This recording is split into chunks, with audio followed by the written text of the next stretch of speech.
ایسا نہیں کرنا چاہیے، یہ سنت کے خلاف ہے۔ اچھا، 11ویں سنت ہے اگر دسترخوان پر لقمہ گر جائے تو اٹھا کر صاف کر کے کھا لینا۔ مسلم شریف میں یہ حدیث موجود ہے کہ دسترخوان اگر لگا ہوا ہے اور آپ کھانا کھا رہے ہیں، کوئی چیز دسترخوان پر گر گئی تو آپ یہ مت سوچو کہ یار یہ تو دسترخوان پر گر گئی، نہیں، بلکہ دسترخوان پر اگر کوئی بھی چیز کھانے کی گر جائے تو اسے اٹھا کر کھا لینا۔ یہ سنت جو ہے نا، یہ آپ کو عزت دیتی ہے۔ ہم اور آپ نے عزت کے معیار الگ الگ بنا لیے ہیں۔ ہم نے بنا لیا کہ صاحب میز کرسی پر کھاؤ تو عزت ملے گی، ہم نے بنا لیا کانٹے سے چمچ سے کھاؤ تو عزت ملے گی۔ عزت سنت پر عمل کرنے سے ملتی ہے، تو اسی لیے اگر دسترخوان پر کوئی لقمہ گر جائے تو اسے اٹھا کر صاف کر کے کھا لینا چاہیے۔ 12ویں سنت یہ ہے کہ اگر سالن میں مکھی گر پڑے تو اسے غوطہ دے کر پھینک دینا چاہیے۔ بخاری شریف میں اور ابو داؤد شریف میں یہ حدیث موجود ہے، آپ علیہ الصلوۃ والسلام نے ارشاد فرمایا کہ اگر مکھی گر پڑے سالن میں تو اس کو غوطہ دے کر پھینکو۔ کیوں؟ حضور نے اس کی وجہ بیان فرمائی، کیونکہ اس کے ایک پر میں شفا ہے اور ایک پر میں بیماری ہے، اور جب وہ گرتی ہے تو بیماری والا جو پر ہے وہ ڈبوتی ہے سب سے پہلے، اسی لیے اس کو غوطہ دے کر، اس کو ڈبکی دے کر باہر نکالو، ہے نا۔ اس سے کیا ہوگا کہ جو اس کا شفا والا پر ہے جو نہیں ڈوبتا ہے، وہ بھی جب ڈوب جائے گا تو پھر بیماری جو ہے وہ شفا کے ذریعے ختم ہو جائے گی۔ اور میڈیکل سائنس نے اس پر جب ریسرچ کی تو انہوں نے بھی یہ کہا ہے کہ مکھی کے جو پر ہوتا ہے وہ جب وہ گرتی ہے تو وہ بیماری والا پر پہلے داخل کرتی ہے جس چیز میں بھی وہ گرتی ہے، اسی لیے حضور نے 1400 سال پہلے بیان فرمایا کہ مکھی کو غوطہ دے کر پھر باہر نکالو۔ بات سمجھ آ رہی ہے؟ دیکھیے آپ حضور کی سنتوں میں کتنا بڑا فائدہ ہے۔ تو مکھی اگر گر جائے تو یہ نہیں کہ صاحب مکھی گر گئی تو آپ نے بس یوں نکالا ہلکے سے، بلکہ اس کو پورا ڈبو کے غوطہ دے کے پھر باہر نکال کر پھینکیں، تاکہ اس کے جو شفا والا پر ہے وہ بھی ڈوب جائے، جس سے جو بیماری والا پر جو ڈوبا تھا اس کا اثر ختم ہو جائے۔ 13ویں سنت ہے کہ کھانے میں کوئی عیب نہ نکالنا۔ بخاری اور مسلم میں یہ حدیث موجود ہے کہ کھانے میں ہمیں کوئی عیب نہیں نکالنا چاہیے، اور حضور علیہ الصلوۃ والسلام کی عادت مبارکہ یہ تھی کہ کوئی کھانا اگر حضور کو پسند نہیں ہوتا تھا تو حضور اس کو تھوڑا بہت لے کر منع فرما دیا کرتے تھے، لیکن عیب نہیں نکالا کرتے تھے۔ اسی لیے آج کل جو ہمارے گھر میں عیب نکالا جاتا ہے، ارے بالکل بکواس چیز ہے، ارے بالکل بیکار بنا دیا، ارے کیا بنا دیا ہے، اس طرح سے نہیں کرنا چاہیے۔ آج کل ہم لوگ اپنی خواتین کو ڈانٹتے ہیں، اپنی بیوی کو ڈانٹتے ہیں، اپنی بہن کو ڈانٹتے ہیں، کھانے میں عیب نہیں نکالنا چاہیے۔ اگر آپ کو کوئی چیز کی کمی محسوس ہو رہی ہے تو آپ بتا دیں کہ بھئی تھوڑا سا اس میں نمک کم رہ گیا ہے نا، یہ بتائیں، لیکن ایسے نفرت کا اظہار ہمیں نہیں کرنا چاہیے، تو کھانے میں عیب نہیں نکالنا چاہیے۔ نمبر 14، کھانا تواضع کے ساتھ کھانا، ٹیک لگا کر نہ کھانا۔ بعض لوگ جو نا وہ یہ ٹیک لگا کر کھانا کھاتے ہیں، تو ٹیک لگا کر کھانا نہیں کھانا چاہیے۔ ہمارے آقا صلی اللہ علیہ وسلم ٹیک لگائے بغیر کھانا کھاتے تھے، اور کھانا تواضع کے ساتھ کھانا چاہیے، جھک کر، ایسے نہیں کہ آکڑ کے بیٹھ گئے سیٹ کی طرح، نہیں، یہ غلط طریقہ ہے۔ تواضع کے ساتھ کھانا کھانا چاہیے۔ نمبر 15، کھانے کے بعد یہ دعا پڑھنا چاہیے۔ کون سی دعا؟ اسکرین پر آپ دیکھ سکتے ہیں، الحمدللہ الذی اطعمنا وسقانا وجعلنا من المسلمین۔ اس دعا کا ترجمہ ہے، سب تعریفیں اس اللہ کے لیے ہیں جس نے ہمیں کھلایا پلایا اور مسلمان بنایا۔ دوسری دعا یہ بھی آپ پڑھ سکتے ہیں، الحمدللہ الذی اطعمنی ھذا الطعام ورزقنیہ من غیر حول منی ولا قوہ۔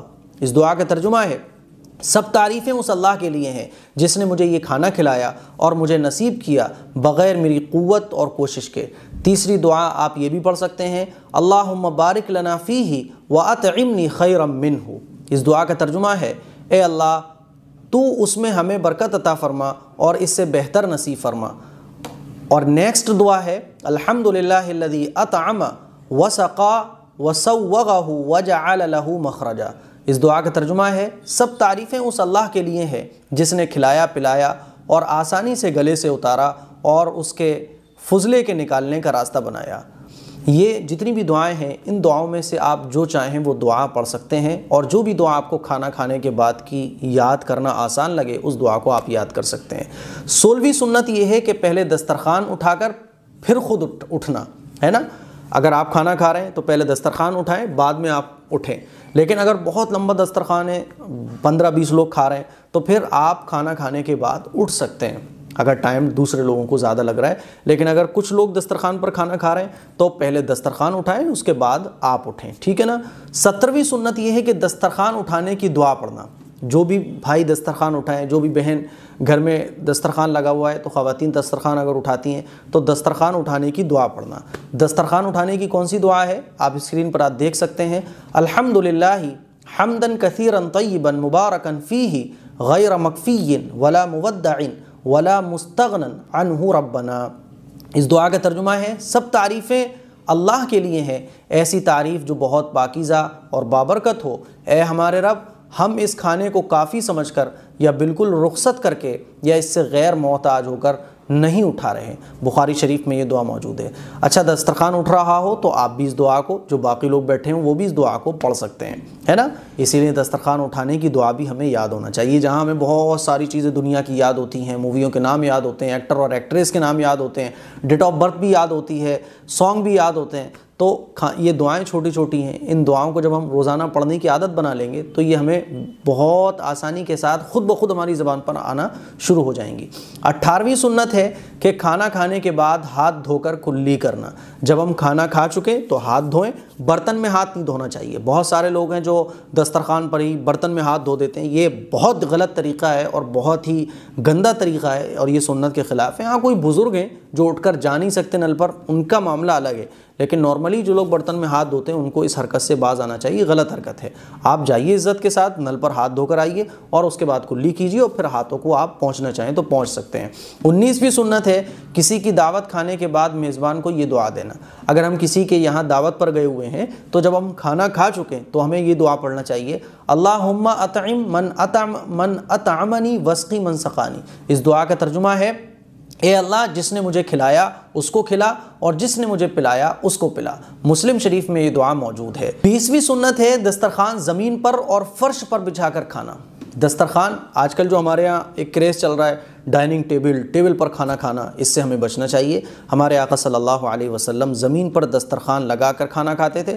آپ بیڈ پر دسترخوان لگا کر کھانا کھا سکتے ہیں، ہے نا، اور زمین پر بھی دسترخوان لگا کر کھانا کھا سکتے ہیں۔ کہنے کا مطلب یہ کہ میز کرسی کا سیٹ اپ یہ اسلامی نہیں ہے، یہ غیروں کا طریقہ ہے۔ ہمیں اپنے نبی پاک صلی اللہ علیہ وسلم کے طریقے کو فالو کرنا چاہیے۔